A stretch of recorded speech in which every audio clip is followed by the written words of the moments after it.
Il faut dire que le financement de l'agriculture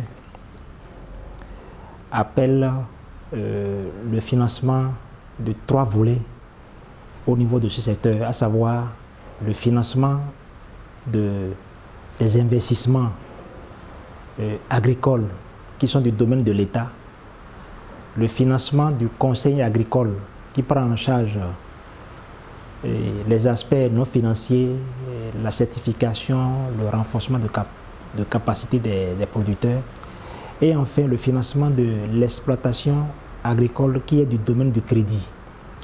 Pour répondre à l'ensemble de ces 3 préoccupations, de ces 3 volets, l'État béninois a opté pour la création d'un instrument qu'on appelle le Fonds national de développement agricole, qui est l'instrument unique qui constitue l'outil privilégié pour le financement du secteur agricole au Bénin. Il faut dire que nos bénéficiaires, en l'occurrence les producteurs, les promoteurs agricoles, ont souvent souffert de ressources appropriées, de garanties pour pouvoir accéder à leurs besoins en ressources pour financer leur exploitation. Le FNDA constitue aussi une réponse de garantie, de ressources adaptées pour le financement de leur exploitation. Le FNDA, à travers son guichet 3, constitue aussi une réponse à tout ce monde agricole. Le guichet 1 du FNDA, c'est le guichet qui s'adresse aux subventions, aux investissements dans le secteur agricole, les investissements structurants. Ces investissements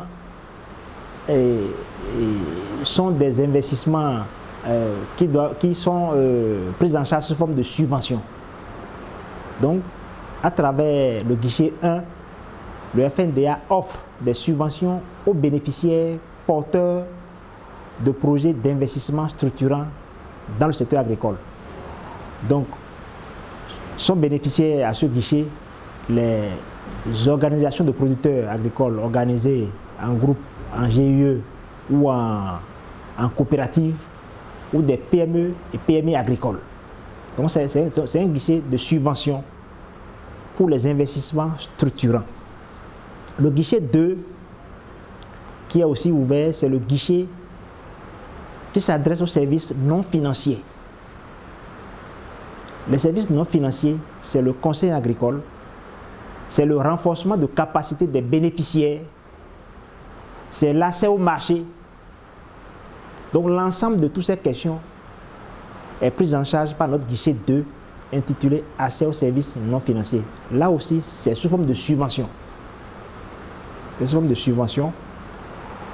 Les bénéficiaires préparent un projet qui correspond à leurs besoins, qu'ils adressent au FNDA via les ATDA, et le FNDA finance le projet sous forme de subvention. Et c'est le 3e et dernier guichet qui est le guichet 3, accès aux services financiers.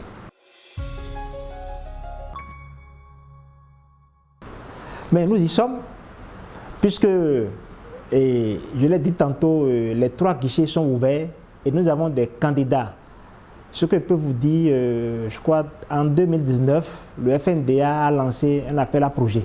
Donc nous travaillons sur ces projets et les projets qui ont transité, qui ont pris par les mailles des ATDA jusqu'au niveau de FNDA sont en pleine instruction pour que les bénéficiaires qui ont été identifiés, éligibles, bénéficient de leurs subventions. Donc où en sommes-nous? Les guichets sont opérationnels à la différence du guichet 3, à la différence du guichet 3 que nous sommes en train de lancer et sur lequel nous avons prévu des actions de communication dans les semaines à venir en fait. Et les 100 milliards annoncés par le gouvernement sont totalement dédiés au guichet 3 du FNDA, le guichet qui permet aux producteurs agricoles d'accéder au crédit. Et je tiens à rappeler que le FNDA ne fait pas du crédit. Ce sont les banques et les SFD partenaires du FNDA qui donnent le crédit. Et donc les 100 milliards du gouvernement sont destinés aux 3 sous-guichets, sont destinés à renforcer les 3 sous-guichets du guichet 3. Notre guichet 3 comporte 3 sous-guichets. Et donc, le premier sous-guichet permet de renforcer les capacités des banques et des SFD à pouvoir prêter aux producteurs. Parce que n'oubliez pas que j'ai dit tantôt que le FNDA ne fait pas du crédit. Ce sont les banques et les SFD qui font du crédit.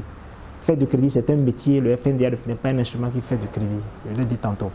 Et donc, notre premier sous-guichet, le premier sous-guichet du guichet 3, c'est le guichet qui permet de renforcer les capacités financières des banques et des SFD à pouvoir donner du crédit aux producteurs agricoles. Donc, une partie des 100 milliards va là. La deuxième partie des 100 milliards, c'est le guichet 3-2, donc le deuxième sous-guichet du guichet 3, qui lui permet de garantir les prêts que les producteurs vont contracter auprès des banques et des SFD. Je l'ai dit tantôt, les bénéficiaires et nos producteurs agricoles ont du mal à accéder aux prêts au niveau des banques et SFD, quand bien même ceux-ci ont des ressources. Ils ont ce problème parce qu'ils n'ont pas de garantie. Le gouvernement dit, je viens et j'apporte 50% de garantie. Donc cela veut dire que désormais les banques et les SFD sont confortés pour quand même accroître leur appétit au financement des producteurs agricoles. Donc 50% de garantie qu'ils donnent. Le troisième et le dernier sous-guichet du guichet 3, donc c'est la dernière partie des 100 milliards. Je rappelle que le premier c'est 50, le deuxième c'est 35 milliards la garantie, et puis le dernier c'est 15 milliards. C'est le fonds de bonification. Le fonds de bonification, c'est une mesure du gouvernement qui vise à booster un certain nombre de secteurs, un certain nombre d'activités éligibles, à savoir les investissements, l'équipement de production, par ce temps de Covid où les producteurs ont du mal, disons, à mobiliser des revenus nécessaires pour financer leur exploitation. Et donc, par cette mesure de bonification de taux d'intérêt, il est prévu que les bénéficiaires, les producteurs, à ce troisième sous-guichet, aient le crédit à un taux de 2%. Je rappelle que pour l'ensemble de ces mesures, le gouvernement a décidé que désormais, le taux d'intérêt auquel on doit faire les crédits aux producteurs agricoles ne dépasse pas 12%, contrairement à ce qui se faisait auparavant. Auparavant, pour accéder aux prêts au niveau des SFD, par exemple, le crédit c'est autour de 24% l'an. Au niveau des banques, c'est 15% l'an, plafond. C'est ce que le législateur a prévu au niveau de chacun de ces deux sous-secteurs financiers. Le gouvernement, à travers ces mesures d'accompagnement les mesures qui ont été annoncées, le crédit agricole ne dépassera pas 12%. En plus de ce taux de référence plafond que le gouvernement a affiché pour l'ensemble des deux sous-secteurs, banques et SFD, il a prévu la mesure de bonification pour booster précisément, disons, le secteur production qui va encourager les producteurs à accroître leur investissement, leur équipement. Et là, le gouvernement dit que ces bénéficiaires auront le crédit à 2%. Tous les acteurs sont éligibles au crédit. Tous les acteurs. Ça dépend du projet que vous amenez. C'est votre projet qui parle. Tous les acteurs. Parce que pour être éligible, il faut avoir un projet. lequel projet doit être transformé en plan d'affaires bancable pour qu'il séduise les banques. N'oubliez pas que c'est les banques et les SFD qui donnent le crédit. Donc le projet est transformé en plan d'affaires. Ensuite, vous constituez votre dossier.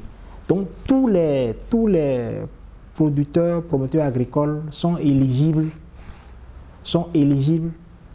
à ces mesures, sans exception. Pour nos compatriotes, en l'occurrence les bénéficiaires de ces mesures, nous prévoyons dans les toutes prochaines semaines des actions d'information, de sensibilisation et de communication pour le mode opératoire détaillé de chacune des mesures annoncées par le gouvernement pour permettre à chacun d'eux de savoir à quoi s'en tenir. Pour bénéficier de ces mesures, vous allez réaliser votre plan d'affaires et constituer votre dossier avec ou sans l'appui des cabinets ou ONG d'encadrement. Pourquoi on dit avec ou sans l'appui? C'est-à-dire avant le FNDA, ou bien avant les mesures du gouvernement, certains producteurs avaient déjà l'habitude, avaient déjà des relations d'affaires avec les banques et les SFD. Donc, FNDA constitue, disons, un appui, un soutien pour booster un peu déjà cette relation que ces producteurs avaient déjà nouée avec ces institutions. Maintenant, il se trouve que ceux-là ne sont pas nombreux. La grande masse, malheureusement, n'ont pas appris à faire avec les banques et les SFD. Donc ceux-là auront nécessairement besoin d'être accompagnés, d'être encadrés, soit par des ONG, soit par des cabinets, pour le montage du plan d'affaires bancable, pour l'élaboration des états financiers. Vous n'êtes pas sans savoir que pour prendre un prêt, un crédit à la banque, quand vous êtes une entreprise, vous devez produire 3 états financiers lorsque vous êtes une entreprise existante déjà. Si vous êtes une entreprise nouvelle, vous devez produire un bilan d'ouverture. Il y a d'abord les structures, ce qu'on appelle les SAE, les structures d'appui et d'encadrement, qui sont des structures déjà agréées par la BCEAO. Ils sont une douzaine qui existent déjà et qui font déjà ce job et qui sont bien connus des banques. D'accord, qui travaillent avec, qui sont déjà agréés par, qui travaillent les PME et PMI agricoles. Nous allons rendre public en son temps leur liste pour que tout le monde puisse savoir. Et donc, dès lors que vous avez fait votre dossier, vous avez construit votre dossier avec ou sans l'appui de ces cabinets et structures, vous allez le déposer directement dans la banque ou le SFD de votre choix, mais qui soit partenaire du FNDA, pour pouvoir bénéficier des mesures, parce qu'on a déjà dit tantôt, les mesures, c'est pour tout le monde. Donc quand vous déposez le dossier, c'est fini, vous faites le suivi, soit vous-même directement, ou bien via le cabinet, ou bien l'ONG qui vous a accompagné. Mais la réponse est un oui sans équivoque. Nous sommes en train de, bien sûr, je rappelle que le FNDA n'est pas un projet. Et ça, c'est quoi qu'il faut qu'on explique ça à nos compatriotes.